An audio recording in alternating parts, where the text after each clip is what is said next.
Welcome, everybody, to the latest edition of the Orangebloods modcast. I'm Geoff Ketchum today, joined by, it's weird, we have the largest staff that we've ever had at orangebloods.com right now, I think. And we have three members of the team here for the modcast. That's okay. Alex, Anwar, Geoff, we'll all hold it down today.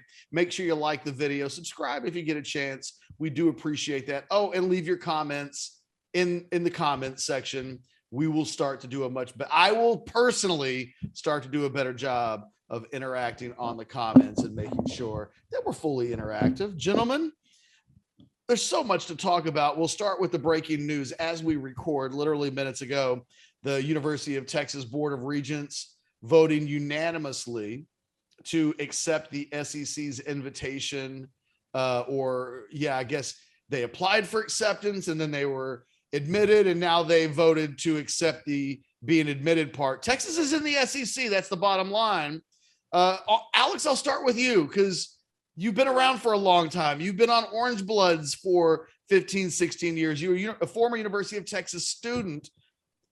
Texas to the SEC, forget about when it happens. We'll get to that conversation in a little bit. Just the sheer fact that we now live in a universe where Texas is going to be an SEC program.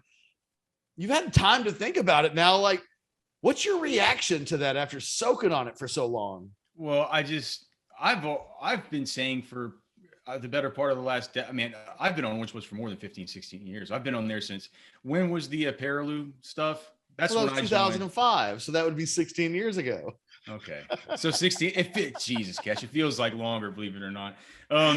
But yeah, man, so like I went to Texas, I graduated 2003. And so like I wrote in my column this week, even though I grew up out here in Western Travis County, right in the shadows of DKR, my family wasn't much of a Longhorns family. So much of what I watched when I was growing up was, we were an NFL football family. And it was only once I got to college that I got crazy about watching the Longhorns and stuff. So everything that I know about the program, it's been within the structure of the Big 12, So for me, it's everything's changing. All the common opponents that I know, all the rivalries, but the thing I started to write this week, and it really is true. I started thinking like, all right, well, and we'll get to the conversation about when the actual move does happen, as Ketch said. But I'm like, if this is the last year in the Big 12, might as well take the time to smell the roses, right? Like, what am I going to miss about this? What are the things that, are now going to be gone that we won't have moved forward with all the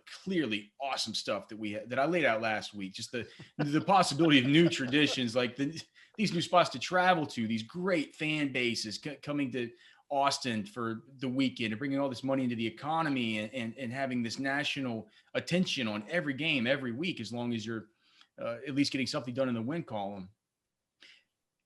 And when I started going team by team, I'm like, what am I really going to miss? Like, what tradition is like, if I'm going to talk about the OU game and the Red River rivalry, of course, if that were being taken away, that would be the number one thing. I would say, Jesus, this is going to be so much different. I can't believe we're not going to have the corn dogs and the state fair and the, Texas fans and OU fans yelling at each other before the game and stuff like that. But other than that, like, what is there? There's not a rivalry with any of these other teams. It's always been a pain in the neck to play Kansas State, where it would beat Texas for long periods of time. And it would, it wouldn't be like there was any sort of,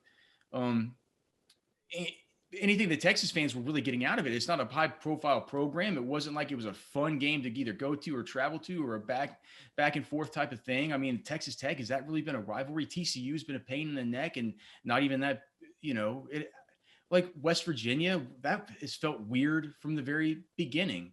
Iowa State has turned into a really good program, but Jesus, it's Iowa State. Like, what are Texas fans even going to really miss?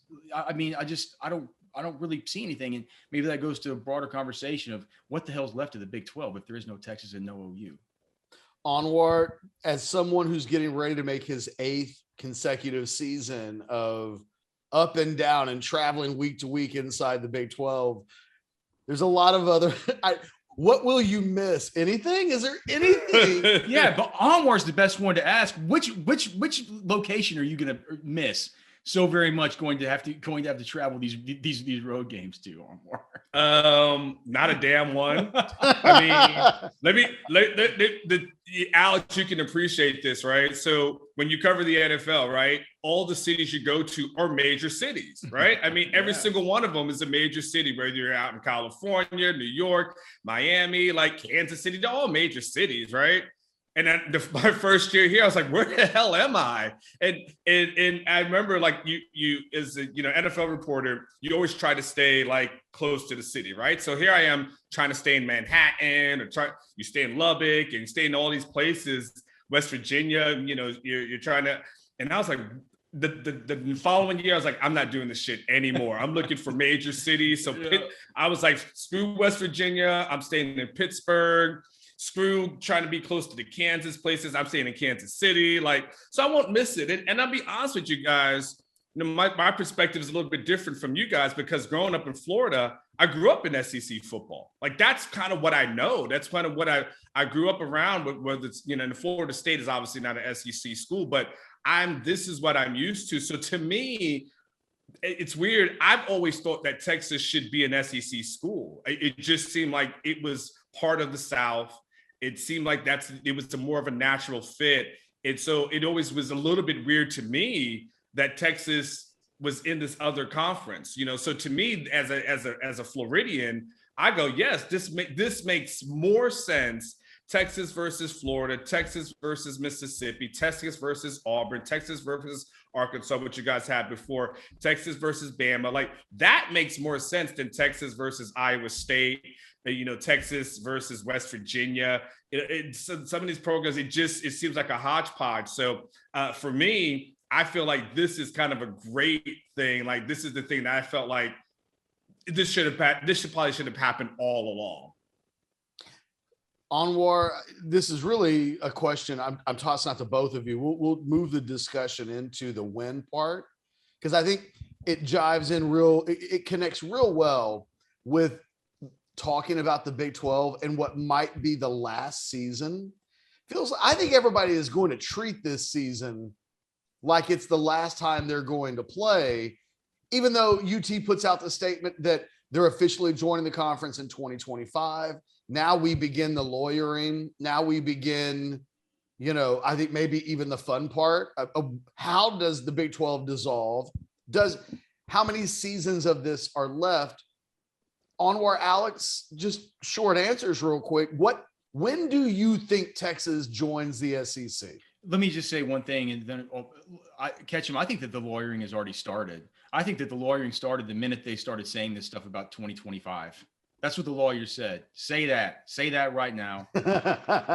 We don't want to talk about any tampering. We don't want to talk about anything like that. Like, the granted rights is over 2025. Let us go to work behind the scenes to get this thing done in 2020. Oh, there's been lawyers involved, but it's been like that was the warm-up act.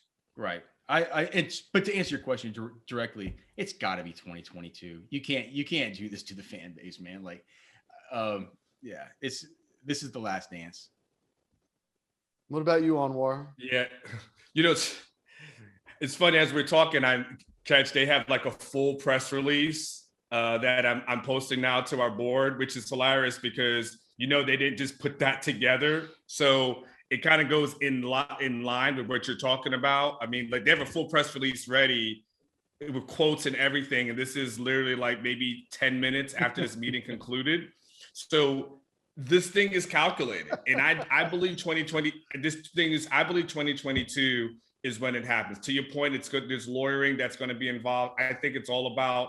One of the things I'm going to write up for Sunday. It's going to be about getting a settlement in place. But I just don't think you can have as emotional as Bob Bowlesby is at this moment. Because what's going to happen at some point is you've got other programs here, Catch, that are going to have to find a way to survive. Baylor's got to find a way to survive. Texas Tech has to find a way to survive. TCU's got to find a way to survive. And if you think they're just going to sit here for the next 4 years and do nothing and sit on their hands and then hope for the best when it's all said and done, that's not what's going to happen. Bowlesby may be upset that Texas is talking to people behind the scenes. all these other programs are going to start talking to people behind the scenes, Catch, and they're going to have to find landing spots. And all it's going to take is one domino to fall, Catch. If West Virginia, for instance, finds a way to get into the ACC, and then now you know that there's 3 teams that are gone. Everybody else goes in panic scramble mode. So I think right now, everyone else that can say like they're together, they're all looking out for self at this point. Texas has been able to set themselves up for the next 50 years. That's what Texas has been able to do. And so what these other programs got to do, they've got to figure out how to figure it out now. And so that's what I think Texas and OU are out at 2022. And I think everyone else is left scrambling. I don't know what happens if the Big 12 still stand and still exist, but I just don't, I would just be really shocked if, a year from now, we're doing a preview of Texas in the Big 12 season. The worst case scenario for Texas, and it's interesting. I was talking to a high level university official last night, and the question turned in. I started off the conversation just asking this person how they felt on the eve. The SEC votes unanimously.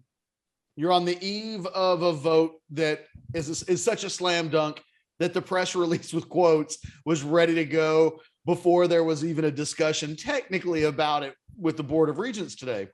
And the thought process it was not a victory lap, surprising enough. I contacted this person because I wanted the victory lap quote, I think, for the War Room, like, give me some good War Room victory lap quotes. And it didn't really happen.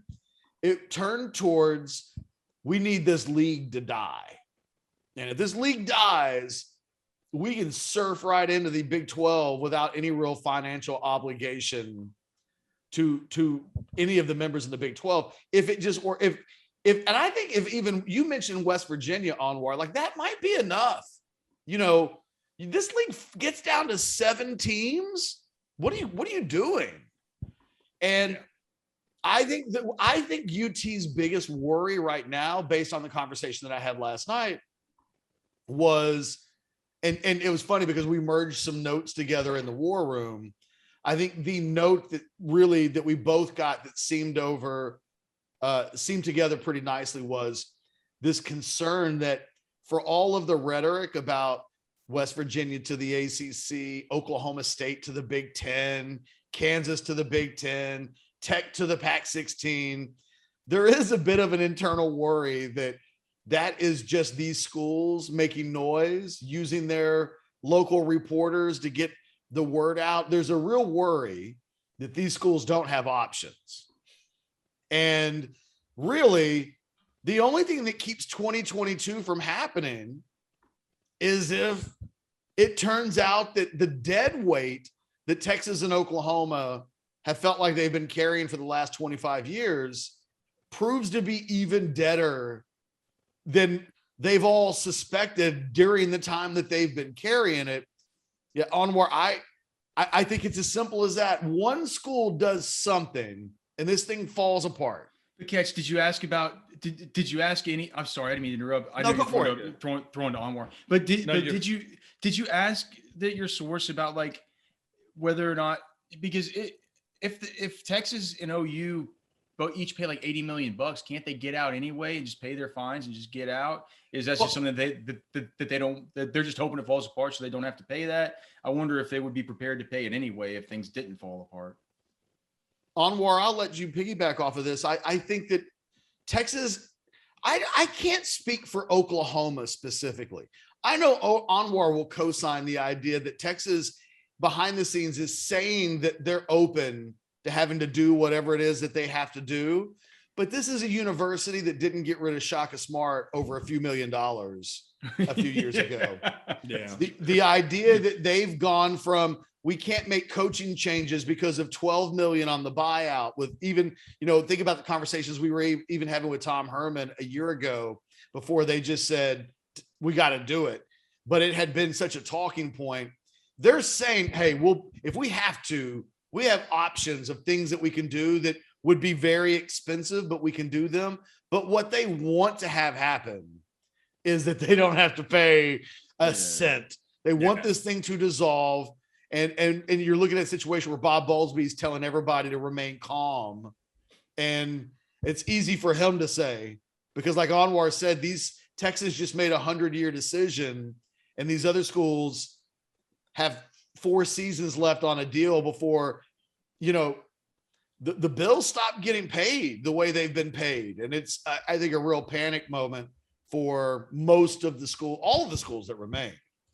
Yeah, Ketch, I to your point, the things I've gathered too, I think Texas is content to let the SEC, not the SEC, the Big 12 die. And that would be their best case scenario, like you said, so they don't have to pay anything. They just need a couple of dominoes to fall. Could they, as I was just saying, could they just cut a check? I mean, absolutely. I mean, there are definitely ways that if they're just looking, hey, take a hit in the short term and they'll just worry about getting it on the back end. I mean, sure, those things can happen. But I think what Texas is now going to do is, Alex, is they're going to see what everybody else does. I think they're going to see what these other member schools, and once Bowlesby stops bitching and complaining about it, they're going to see what do these other schools plan to do. And if their plan is just, okay, but they're just going to sit and wait for Texas to either cut a check or something, that's fine. But the more that they wait, the more they put their league in jeopardy of eventually dying when it's all said and done. So they have to at some point get proactive, and they can't worry about the teams that are leaving. They've got to worry about how do they survive and how do they move forward. And, I don't even know, and we won't know this right now, Alex, I mean, if you are any of these other 8 presidents here remaining in the Big 12, do you trust Bowlesby with your future? Or do you say, you got to find somebody else? You're going to sit on your hands and wait for the next 4 years to go by and just put yourself another year behind in trying to move forward with the long-term future of your program? I don't think that anybody could look themselves in the mirror as a school president or as a member of the board of directors and tell themselves in good faith that they were being a good steward of this university and what it should be doing. You need to be looking out for yourself. I don't think you can sit on your hands for 2, 3. I don't think you can sit on your hands for another minute, really. Alex, the problem that they have, the Big 12 has as an organization now, is the schools have to figure out what's in the best interest for them. Mm-hmm. And Bob Bowlesby's got to fight for the best interest of the conference. And Anwar points to the cease and desist that he sent earlier this week. He came out and said, he didn't say I'm pissed, but he basically said, I'm pissed at Texas and Oklahoma, but the cease and desist isn't even about Texas and Oklahoma. It's about what's happening now. And he's living in a world now where what he's trying to accomplish on a daily basis probably flies in the face of the best interest of his individual constituents, because unless Iowa State says, we got to save the remainder of the Big 12, if they're not asking what's best for us, but they've already determined there's nothing better for us than the Big 12, that's one thing. I just can't imagine that the majority of the conference is viewing that through the scope of, we just are never going to find better, so let's try to figure out a way to salvage it. So the moment Kansas starts feeling out its own options, to use an expression that's been used about Texas, Alex, for 10 years or more than that, all of the Big 12's BBs are out of the box. And yeah, I don't know that the BBs want to get back in the box. And that's going to be Bowlesby's unwinning dilemma here. He cannot, this is an unwinnable situation, because his problem really is no longer Texas and Oklahoma. That's done. Yeah. The problem is, how do you herd these cats? Because they don't want to be herded. Catch, you've got, to your point, again, we look at the teams and they're Baylor. Where does Baylor go? Like what conference is saying, man, we really got to have Baylor in our conference? Like what conference is saying we really got to have TCU? What conference is saying, man, if we get K-State, that's next level. Like that's not happening, right? And so these programs, again, they've got to figure out, like, man, they can try to go down with the ship and say, oh, well, it's all about the conference. But Ketch, if you got the opportunity, if you're one of these other schools to go somewhere like Kansas, they can sell their basketball program, and people go ahead and take that basketball program in a heartbeat. I mean, and again, West Virginia, natural fit to the ACC. These other programs, though, I mean, to your point, he's thinking about the Big 12. But if you are some of these other programs at Baylor and TCU, and they can fold you into the American Conference, or the American Conference can fold into the Big 12, and you've got 16 teams, 12 teams, whatever it is, you've got a shot to survive at least. But if not, then yeah, it's going to be interesting. I think your point is 100%. Bowlesby has to understand Texas and OU are not his problem anymore. It's about the future. I think you're on point with that. Do you know what, Anwar? Just as you were saying that, I started thinking in my head, maybe the Big 12 will survive, because where else are they going to go? Who else is going to take them? I've been watching the one of these Baylor websites, watching their sad broadcast they've been doing as they're try and dig through the rubble of what's about to become of their program. And what a grin you have on your face right now. Yeah, they just evil grin. Yeah. And so they're like, well, what about a possible move to the Pac-10 or whatever? And they're just like, this poor old dude on this. I think it's like Dave Smoke's kid or something like that. He's like, oh, they're never going to take us. Like, we have a religious affiliation like that. That ain't going to go over well. Like all this other stuff. And I just got to thinking, I was just like, maybe there is a brand to still be had. If I were Bowlesby, the way that I've tried to coalition build right now is say, look, there's still a brand to be had for this. Let's bring in SMU. Let's see if we can bring in SMU. Maybe you could talk them into it.